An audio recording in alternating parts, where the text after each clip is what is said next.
Sir start करें sir आप। जी sir. अस्सलाम वालेकुम boys. Today I am giving the lecture of SS physics demo classes. This is very important chapter in terms of physics. Name of second chapter is measurement. Measurement.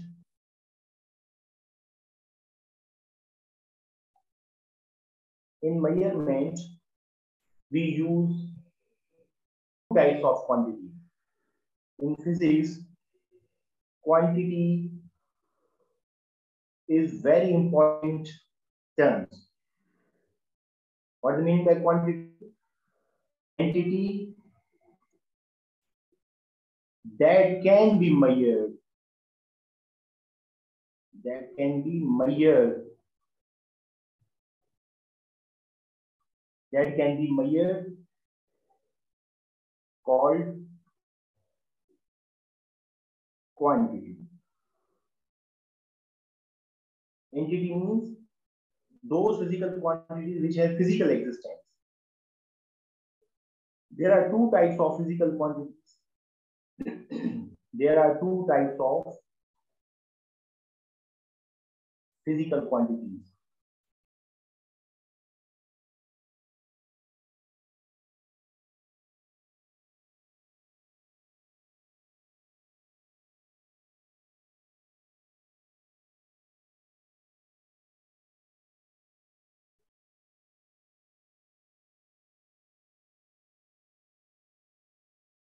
Sir नीचे next करें page को भले आप। नीचे plus की sign है ना, इसको नेक्स्ट करें।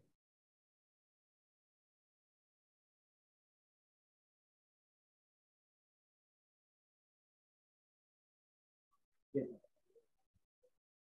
There are two types of physical quantities. One, fundamental physical quantities. Fundamental physical quantities. Second, derived quantities. Derived quantities. हम दोनों को अलग अलग क्लियर करेंगे. Fundamental quantities are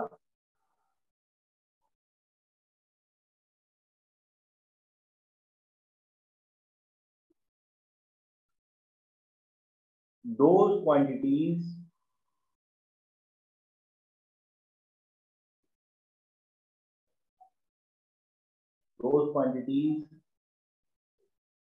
which cannot be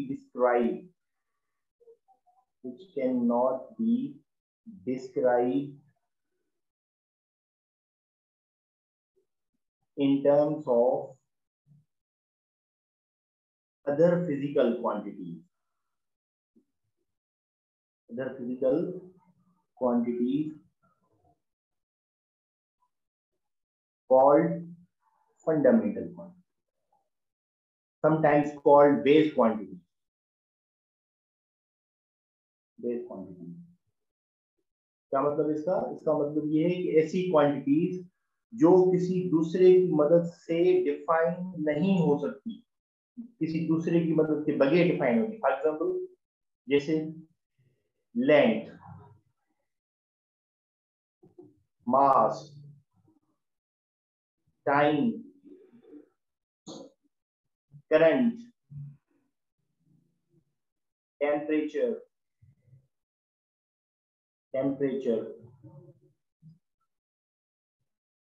and so on. So why fundamental quantities are those quantities which cannot be described in terms of other physical quantities, called fundamental quantities. Such quantities can be expressed with the help of some fundamental norms called fundamental quantities. जैसे length को हमें define करने के लिए किसी दूसरी quantity की help नहीं चाहिए.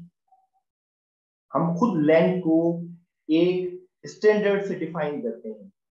इसको डिफाइन करने के लिए कोई हमें दूसरी क्वांटिटी नहीं चाहिए. उसको हम बोलते हैं फंडामेंटल क्वांटिटी। अब इनके जो यूनिट्स होंगे वो कहलाएंगे यूनिट्स ऑफ, जैसे लेंथ, लेंथ का यूनिट हो जाएगा मीटर, ये मीटर हो जाएगा इसका फंडामेंटल यूनिट। लेकिन किस सिस्टम में? एसआई सिस्टम के अंदर, एसआई सिस्टम के अंदर। इसी लेंथ का यूनिट अगर फुट हो जाए तो ये हो जाएगा एफपीएस सिस्टम। इसी का यूनिट अगर सेंटीमीटर हो जाए तो ये हो जाएगा CGS system, CGS, CGS system.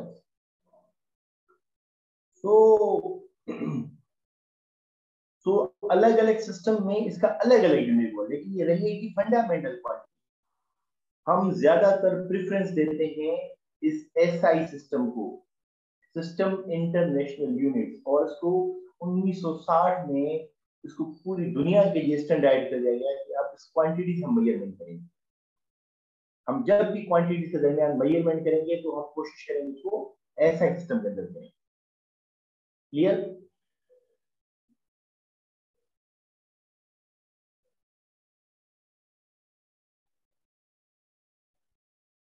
Second,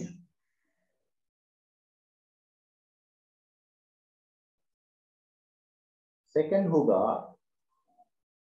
derived quantities.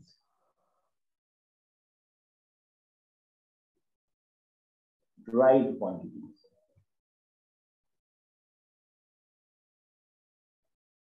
those quantities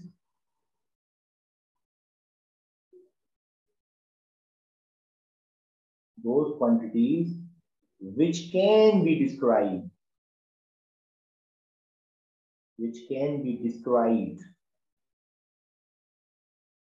in terms of other fundamental quantity. Other का मतलब है फंडामेंटल की मदद से डिफाइन होंगी। Fundamental quantities called derived quantities,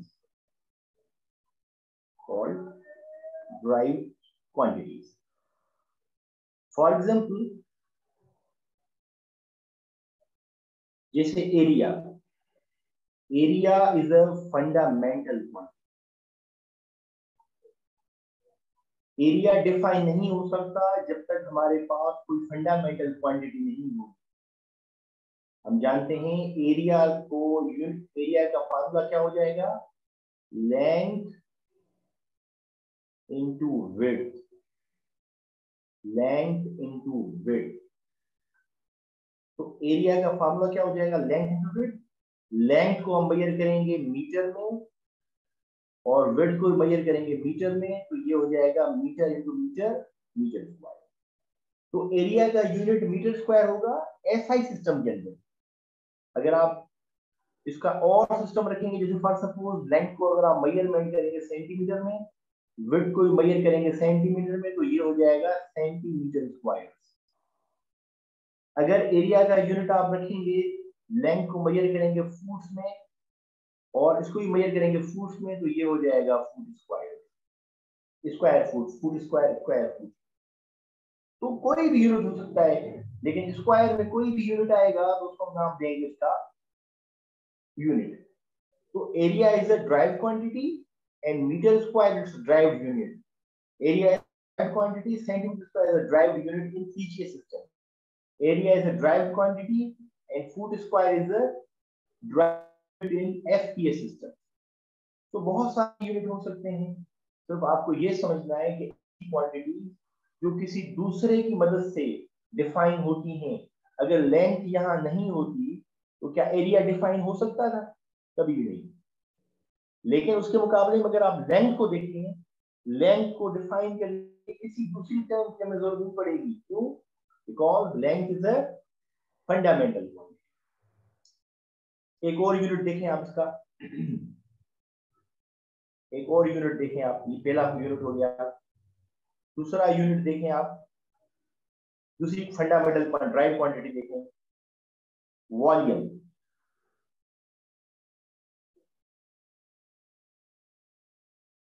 volume हम जब मेजर करते हैं तो ये होता है length, width and height. Length, width, height, तो ये फार्मूला हो जाएगा। जब भी वॉल्यूम डिफाइन होगा तो लेंथ को हम किस में मेजर करते हैं, मीटर के अंदर। विड्थ को किस में मेजर करते हैं, मीटर के अंदर।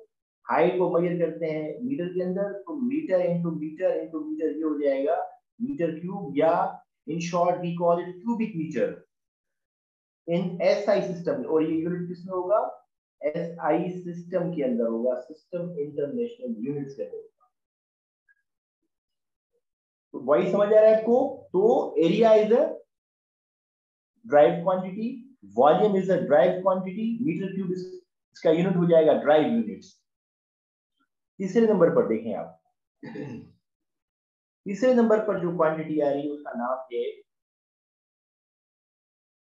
Volume, sorry velocity.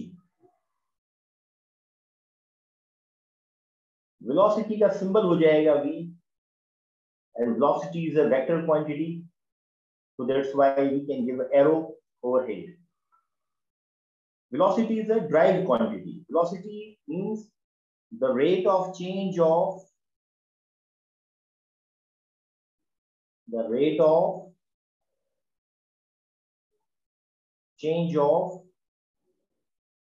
displacement, the rate of change of displacement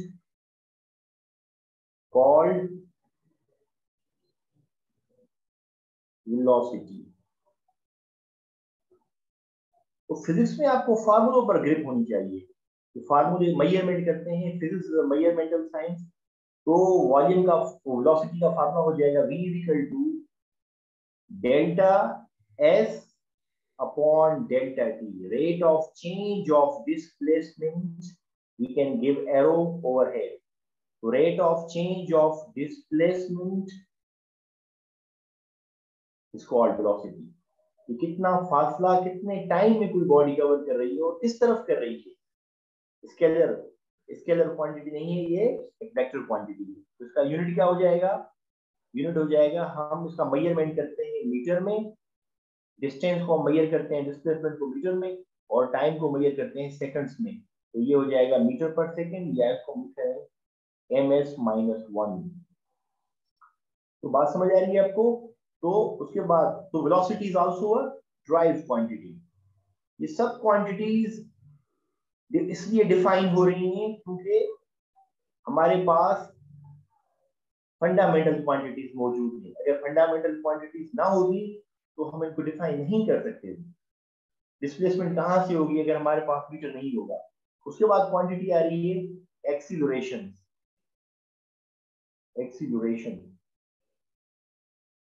acceleration का सिंबल हो जाएगा small a। Acceleration is also vector quantity. क्या हो जाएगी definition, rate of change of velocity, rate of change of velocity called acceleration.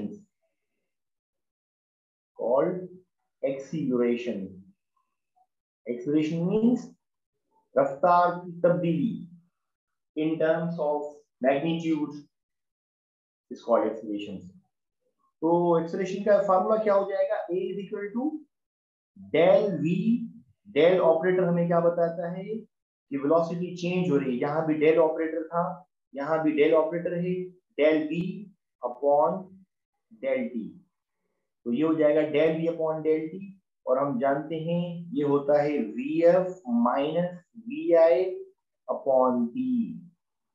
vf क्या होता है, हम जानते हैं फिजिक्स में दो किस्म की वेलोसिटीज हो सकती हैं। अगर यहाँ से चल रही है जिसकी शुरू में इनिशियल वेलोसिटी vi थी, कुछ भी हो सकती है, जीरो भी हो सकती है, कुछ हो सकती है। टी टाइम के अंदर इसकी वेलोसिटी vi से vf हो गई, मतलब 0 से 10 हो गई, 10 से 20 हो गई, 20 से 40 हो गई। उसने में अपनी रफ्तार जो चेंज की है in terms of increasing magnitude, in terms of decreasing magnitude, तो इसको हम सिर्फ नाम देते हैं एक्सेलरेशन का, rate of change of velocity, velocity का बढ़ना। जैसे फॉर सपोज अगर वेलोसिटी 10 से 20 हो रही है, या अगर 20 से 10 हो रही है, तो दोनों सूत्रों में वेलोसिटी बदल रही है। पहले में वेलोसिटी बढ़ने की फॉर्म में चेंज हो रही है, दूसरे में चेंज हो रही है कम होने की फॉर्म में, तो इसको हम वेलोसिटी का नाम देंगे। तो इसलिए वेलोसिटी के दो टाइप्स होते हैं, एक को हम नाम देते हैं, एक को हम नाम देते हैं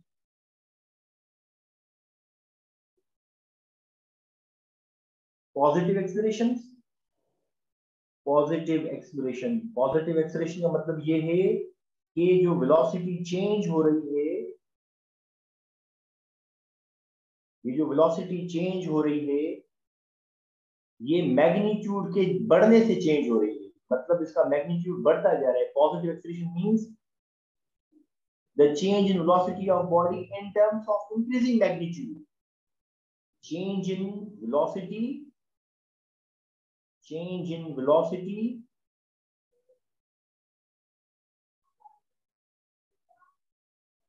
change in velocity in terms of increasing magnitude, in terms of increasing magnitude,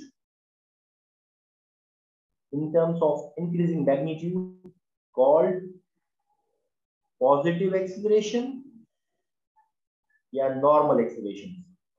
जैसे फॉर सपोज अभी आपको बॉडी की रफ्तार, अगर एक ट्रेन अगर चल रही है, फॉर सपोज वो अपनी स्पीड 0 से 100 कैसे हो रही है, हर सेकंड में अपनी रफ्तार को चेंज करती जा रही है, कभी 10, कभी 20, कभी 15, तो इसको हम बोलेंगे positive acceleration.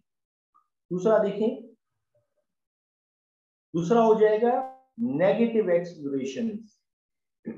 Negative acceleration, sorry, negative acceleration का मतलब क्या हो जाएगा? Change in velocity, change in velocity in terms of decreasing magnitude, in terms of decreasing magnitude, in terms of decreasing magnitude, called negative acceleration,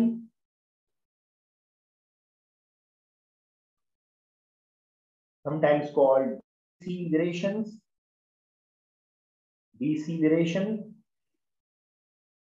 and also called retardation। retardation retardation का मतलब है कि वो अपनी वैल्यू नेगेटिव में बढ़ा रही है, रिटार्डेशन। एमसीक्यू आ सकता है कभी भी। इसका सबसे बड़ा अच्छा एग्जांपल क्या हो जाएगा कि अगर कोई बॉडी अपनी स्पीड हाई से लो करती जा रही है, जैसे फॉर सपोज एक ट्रेन है, वो अपनी स्पीड कम करती जा रही है, पहले उसकी 100 थी, कुछ टाइम गुजरा उसकी और कम हो गई, और कम हो गई, और कम हो गई, तो एक वक्त आएगा वो 100 से वो 0 पर आ जाएगी, 100 to 0। अब वो ऑटोमेटिक तो 100 से 0 नहीं आएगी ना, उसने हर टाइम में, हर सेकंड में अपना मैग्नीट्यूड चेंज किया है, कभी 10, कभी कभी 40 किया होगा, लेकिन उसने चेंज किया है, तो इसको हम बोलते हैं नेगेटिव एक्सीलरेशन। नेगेटिव एक्सीलरेशन दो नाम दिए जाते हैं, एक दिया जाता है बेटा डिसेलरेशन, और दूसरा नाम दिया जाता है रिटार्डेशन। Clear boys? तो बात एक चीज और नोट कर लें, जो ये रिटार्डेशन होती है, ये क्रिएट करती है फोर्स। रिटार्डेशन, एक्सीलरेशन कोई भी हो, एक्सीलरेशन पॉजिटिव हो, एक्सीलरेशन नेगेटिव हो, तो याद रखें दोनों चीजें फोर्स की वजह से आती है। अगर फोर्स लगेगी तो बॉडी अपनी एक्सीलरेशन चेंज करेगी, अगर फोर्स नहीं लगेगी तो बॉडी अपनी एक्सीलरेशन चेंज नहीं करेगी। तो वो जिस बॉडी पर फोर्स नहीं लगेगी, जैसे पूरी गाड़ी चलती जा रही है, चलती जा रही है, अगर उस पर कोई फोर्स नहीं लग रही, ना ग्रेविटी का फोर्स, ना फ्रिक्शनल फोर्स, कोई भी फोर्स नहीं लग रहा, ना ब्रेक लगाने का फोर्स, ना एयर रेजिस्टेंस, तो याद रखें वो बॉडी अपनी वेलोसिटी चेंज नहीं करेगी, यूनिफॉर्म वेलोसिटी पे चलती जाएगी। यूनिफॉर्म वेलोसिटी चलती जाएगी। मैग्नीट्यूड यहाँ होगा जैसे 10, 1 सेकंड गुजरा फिर 10, 1 सेकंड गुजरा फिर 10। तो देखिए ये पूरे मोशन में अपनी कोई वेलोसिटी चेंज कर रही है। तो याद रखें एक्सेलरेशन हमेशा फोर्सेस की वजह से पैदा होती है। फोर्स लगेगी तो बॉडी अपनी स्पीड भी करेगी, मैग्नीट्यूड चेंज करेगी। फोर्स लगेगी तो अपना वो मैग्नीट्यूड कम भी करेगी या बढ़ाएगी। इसको हम बोलते हैं फोर्स। तो याद रखें फोर्स का जिक्र सबसे पहले करने वाले का नाम था गैलीलियो। तो गैलीलियो पहला साइंटिस्ट था जिसने फोर्सेस को डिफाइन किया कि फोर्सेस की वजह से मैग्नीट्यूड चेंज करती है, फोर्स की वजह से डायरेक्शन चेंज करती है, फोर्सेस की वजह से ही सब ये होता है। इसलिए फोर्स को डिफाइन करना वेरी इंपॉर्टेंट। तो गैलीलियो बाद इसको और आगे बढ़ाया न्यूटन ने। तो न्यूटन को इसलिए इस मॉडर्न साइंस का फादर बोला जाता है। जो हम मैकेनिक्स पढ़ते हैं, क्लासिकल मैकेनिक्स, सॉरी, जो हम बात करते हैं क्लासिकल मैकेनिक्स की। क्लासिकल मैकेनिक्स का मतलब है ऐसे मोशंस जो लार्ज बॉडीज की वजह से हो रहे हैं, इसको हम बोलते हैं क्लासिकल मैकेनिक्स। तो क्लासिकल मैकेनिक्स का जो फादर बोला जाता है वो न्यूटन को बोला जाता है। उसने डिफाइन किया कि फोर्स ही वजह है बॉडीज की स्पीड को बढ़ाने में, बॉडी की स्पीड को कम करने में फोर्स का बहुत बड़ा रोल होता है। फोर्स नहीं होगी तो बॉडी यूनिफॉर्म चलती जाएगी। इसको हम बोलते हैं न्यूटन लॉज ऑफ मोशन। वो हम आगे डिस्कस करेंगे। अच्छा, क्लियर हो आपको बॉयज? कोई सवाल इसमें? अब देखें acceleration due to gravity. Gravity भी वही काम करेगी। Acceleration due to gravity, acceleration due to gravity. What do you mean by gravity? Gravity is the force. Gravity force है। तो gravity acceleration due to acceleration due to gravity, acceleration due to gravity। Acceleration due to gravity को समझने के लिए सबसे पहले आपको एक चीज समझनी पड़ेगी कि ग्रेविटी एक फोर्स है। ग्रेविटी एक फोर्स है। तो ग्रेविटी की वजह से अभी मैंने आपको थोड़ी देर पहले क्या बताया कि फोर्स कोई भी हो, किसी भी टाइप की फोर्स हो, वो हमेशा बॉडी में क्या पैदा करेगी? एक्सेलरेशन पैदा करेगी। इसको हम बोलते हैं acceleration due to gravity. Gravity की वजह से जो एक्सेलरेशन हो रही है उसको हम बोलते हैं एक्सेलरेशन ड्यू टू ग्रेविटी। और सबसे पहले गैलीलियो ने इस पर काम किया। उसने कहा कि जमीन के पास एक फोर्स है जो हर चीज को, हल्की हो या भारी हो, चीज को अपनी तरफ खींचती है। जैसे फॉर सपोज ये हमारे पास एक बिल्डिंग है। गैलीलियो ने बहुत बड़ा आपकी बुक में लिखा हुआ एक्सपेरिमेंट। गैलीलियो ने एक्सपेरिमेंट किया कि अगर इस हाइट पर तो कोई बॉल पड़ा हुआ है, एक बॉल पड़ा हुआ है, और अगर आप कोई आदमी, कोई बच्चा इसको किक कर रहा है तो क्या होगा? ये बॉल जब नीचे की तरफ आएगा, शुरू में इस बॉल के पास देखें वेलोसिटी क्या है? इस बॉल के पास इनिशियल वेलोसिटी 0 है। लेकिन ये बॉल जैसे जैसे नीचे आएगा, जैसे नीचे आएगा, तो आप देखें ये जमीन पर गिरते गिरते इसकी रफ्तार बढ़ती जा रही है। स्टार्ट कहां से हुआ था? 0 से। टाइम गुजरने के साथ इसकी स्पीड फॉर सपोज 100 मीटर पर सेकेंड हो गई। तो सवाल है कि ये रफ्तार कैसे बदली है? 0 से 100 तक खुद ब खुद पहुंची है। इसको पहुंचाने में सबसे बड़ा रोल किसका था? जमीन की फोर्स हर बॉडी को अपनी तरफ खींच रही है। उसी की वजह से उसमें क्या पैदा हुआ? Acceleration due to gravity. तो इसका आप समझें कि जमीन से जब कोई चीज नीचे की तरफ आती है तो A इक्वल टू G, और उसका मैग्नीट्यूड होता है 9.8 मीटर पर सेकेंड स्क्वायर। और यही वैल्यू तकरीबन होती है अप्रोक्सीमेटली 980 सेंटीमीटर पर सेकेंड स्क्वायर। तो ये बहुत बड़ी वेलोसिटी है। जमीन हर चीज में इतनी स्पीड पैदा करती है, मैग्नीट्यूड चेंज करती है। तो अगर कोई चीज ऊपर से नीचे की तरफ गिर रही है तो ये कन्वेंशन है फिजिक्स का, इसको हम पॉजिटिव मानते हैं। क्यों? क्योंकि इसकी स्पीड बढ़ती जा रही है। अगर कोई चीज सपोज यहाँ इसकी स्पीड हम ऊपर की तरफ ड्रॉप कर रहे हैं, ऊपर की तरफ, तो ये इसकी स्पीड अगर 100 है तो जमीन हर पॉइंट पर इसकी स्पीड को 9.8 9.8 9.8 कम करती जाएगी, कम करती जाएगी। एक वक्त आएगा ये बॉल 0 हो जाएगा। उसकी फाइनल वेलोसिटी जीरो हो गई, जीरो खुद ब खुद हुई है, ग्रेविटी ने इसको अगेंस्ट किया है, तो हम बोलेंगे A is equal to minus G, मतलब माइनस 9.8 मीटर पर सेकेंड स्क्वायर। तो क्या साबित हो रहा है कि force acceleration due to gravity की वजह से बॉडी अपनी रफ्तार बढ़ाती भी है और रफ्तार कम भी करती है। और याद रखें, तो साबित बड़ा जो रोल था वो था एक गैलीलियो साइंटिस्ट का। गैलीलियो को इसलिए बहुत बड़ा साइंटिस्ट माना जाता है क्योंकि ग्रेविटी का कॉन्सेप्ट बहुत क्लियर करने में इसका बड़ा रोल था। लेकिन ग्रेविटी का जो कुछ अधूरा काम था वो आकर न्यूटन ने कंपाइल कर दिया। न्यूटन के बहुत बड़ा मशहूर लॉ है जिसको बोलते हैं न्यूटन लॉज ऑफ मोशन। उसने सारा क्लियर कर दिया कि पूरी यूनिवर्स में एक फोर्स मौजूद है जो सब चीजों को अपनी तरफ खींचती है, हल्की हो या भारी हो, सब चीजों को अपनी खींचती है, और ये मास पर डिपेंड भी करती है। इसको बोलते हैं एक्सलेशन ड्यू टू ग्रेविटी। वाइस कुछ सवाल करना चाहे इस पर करें भाई।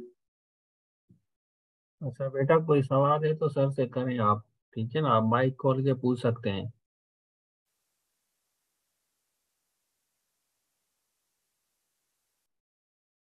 सर नहीं कर रहे, आप कंटिन्यू करें।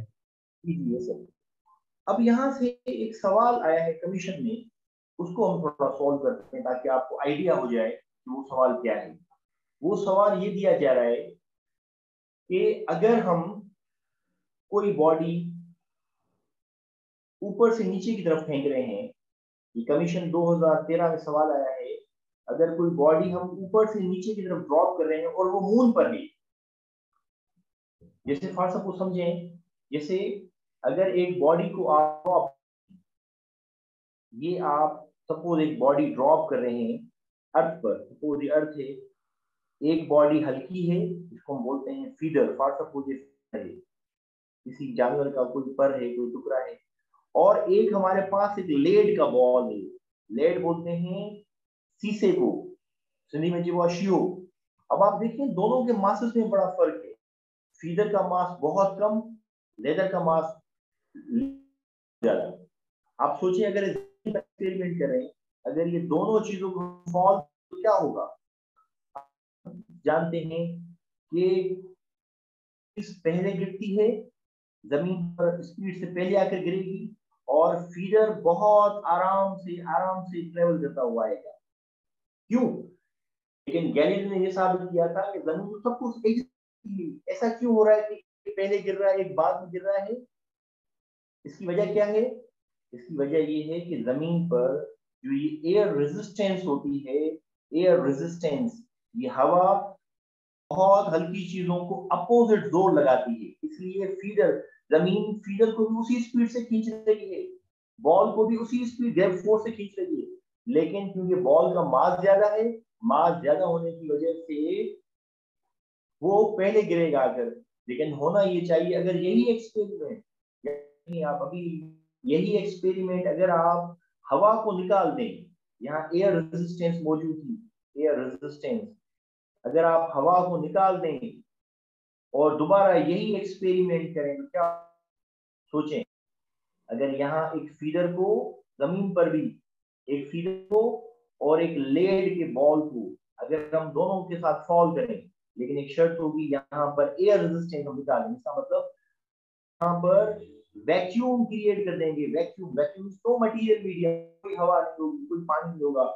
अब क्या होगा सोचें, आप हैरान हो जाएंगे कि ये फीडर, ये लेड का ball fall on the earth at the same time, दोनों एक ही वक्त में आकर गिरेंगे, एक ही वक्त में आकर हिट करेंगे, मैग्नीट्यूड अलग होगा, जमीन दोनों को एक जैसा खींच रही है, एक जैसा खींचने की वजह से दोनों एक ही वक्त पर आकर, तो ये याद कर लें, जमीन कोई भी चीज, तो सवाल दिया था वो ये दिया गया था कि फीडर को और लेड के बॉल को हम चांद पर देते हैं, और हम जैसे जमीन की ग्रेविटी बेटा कितनी है, जमीन की ग्रेविटी की वैल्यू है g is equal to 9.8 metre पर सेकंड। इसको बोलेंगे g of earth, g of moon कितना होगा, g ऑफ मून अप्रोक्सीमेटली होती है 2 होती है। तो अब बताइए ये सवाल क्या क्लियर कर रहा है कि अगर हम चांद पर चले जाएं, जमीन पर चले जाएं, जुपिटर पर चले जाएं, जिसकी ग्रेविटी ज्यादा हो कम हो, तो लेकिन अगर दोनों को आप सेम फेंकेंगे तो क्या होगा? दोनों वक्त गिरेंगे। तो क्यों? लेकिन वो अलग बात है कि दोनों के गिरने का मैग्नीट्यूड अलग होगा, लेकिन गिरेंगे दोनों सेम, क्योंकि मून की ग्रेविटी भी फीडर लेड एक जैसा चलेगी, कोई डिफरेंस नहीं आएगा, डिफरेंस नहीं आएगा, दोनों एक ही वक्त पे आकर जमीन पर फॉल करेंगे। ये सवाल दिया गया, इस पर आप पूछें तो याद रखें, अगर एक जमीन पर भी किया जाएगा, अगर एयर रेजिस्टेंस होगी तो आप सोचेंगे तो नहीं आएगा, लेकिन अभी अगर आप एयर रेजिस्टेंस निकाल दें, कोई भी आप काम कर सकते हैं, फीडर बॉल किसी चीज को फेंकें तो दोनों एक ही वक्त पर जमीन पर आकर फॉल करेंगे। नोट कर लें, ये बहुत इंपॉर्टेंट है। ये मून पर किया जाए तो दोनों सेम गिरेंगे। इस पर गौर करें भाई, कुछ सवाल आपके माइंड में राइज हो रहा है, बड़े पीछे ये सवाल दिया गया है, मैं आपको शेयर कर दूंगा स्क्रीन आप। सर ठीक हो गया। मेरे ख्याल में आज सही हो गया डेमो हमारा क्लास। जी बाकी सर। कल हम सेटिंग करते हैं टाइमिंग की, क्योंकि लेट आवर्स हो गए हैं। तो जी कल हम दोपहर का स्टूडेंट्स के साथ ग्रुप में व्हाट्सएप में शेयर करते हैं। मेरे ख्याल में 1 बजे दोपहर को सही होगा। ठीक है ना, आप भी इजी होंगे, हम भी इजी होंगे, बच्चों को मैं शेयर कर देता हूँ लेट सर ये आवर्स में। चीज आप क्या करें इसको, खाने से छा के सर सेव अभी करा अभी सकते हैं। अभी बस हम इसको ऑफ करेंगे। मैं इनके साथ डिटेल शेयर करूंगा, बाकी इंशाल्लाह हम कल जो है ना 2 क्लासेस करेंगे। आज वाला हमारा शॉर्ट क्लास था, आधे घंटे का हमने किया है। तो कल हम तो तो आपको नीचे दिया गया है बिल्कुल। हाँ, पीडीएफ ये सेव करें तो ये फिर ग्रुप में आप भेज दें भले व्हाट्सएप में।